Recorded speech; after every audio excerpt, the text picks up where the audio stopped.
এখন চাউলের ডো আমরা মাংসের ভিতরে মিশিয়ে নিচ্ছি।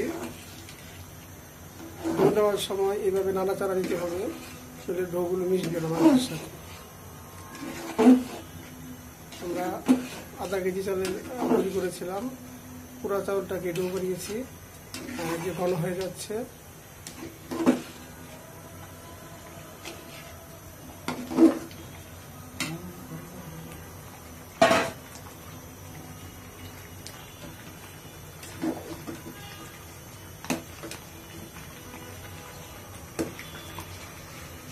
আগে থেকে বলেছিলাম যে বেশি ঘন হয়ে গেলে আবার আমরা পানি মিশাবো, একটু গরম পানি মিশাবো, এখন তাই করছি।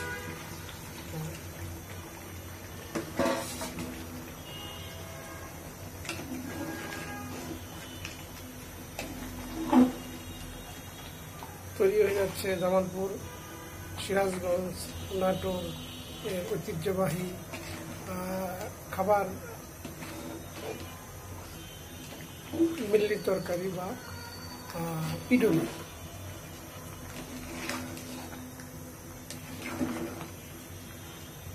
অনাদিকাল ধরে আমাদের এই ঐতিহ্যবাহী খাবার ওই অঞ্চলে আমরা আত্মীয় স্বজন বা প্রতিবেশীদের দাওয়াত করে খাওয়াতে থাকি। সুন্দর বুদবুদ উঠছে,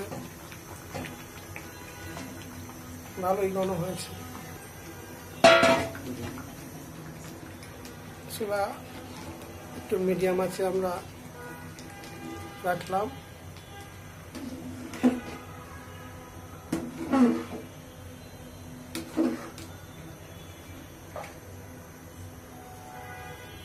এদিকে তেল গরম হচ্ছে, তেলে পেঁয়াজ পাতা ও অন্যান্য মশলাগুলো এখন দিয়ে নিব আমরা।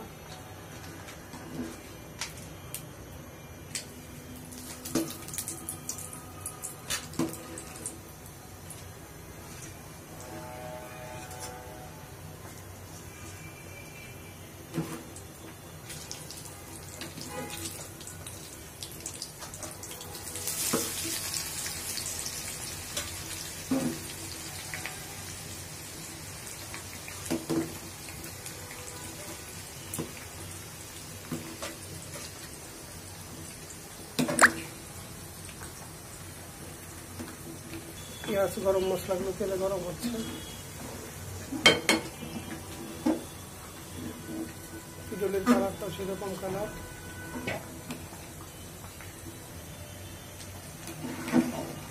আমরা প্রায় 1 কেজি মাংস দিয়েছি এখানে।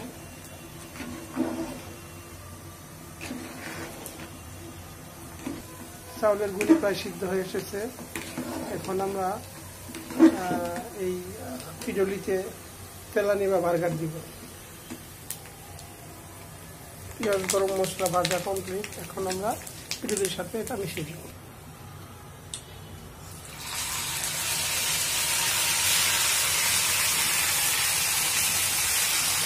মিশিয়ে দিলাম গরম করা তেল, গরম পেঁয়াজ গরম মশলা।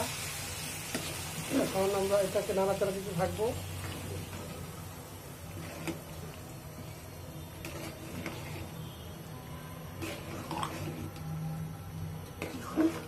সমস্ত পেঁয়াজ গরম মশলা যেন পিডুলির সাথে মিশে যায়, সেই জন্য নাড়াচাড়া দিতে হবে ঘন ঘন।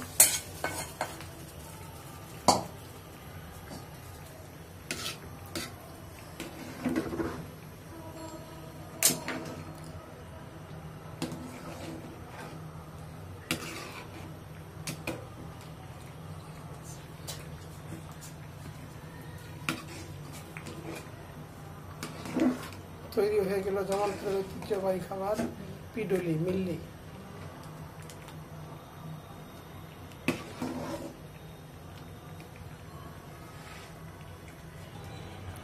এই খাবারটি, ঐতিহ্যবাহী খাবারটি ভাতের সাথে আমরা খেয়ে থাকি, বিভিন্ন অনুষ্ঠানে আমরা আত্মীয়স্বজনদের খেয়ে থাকি।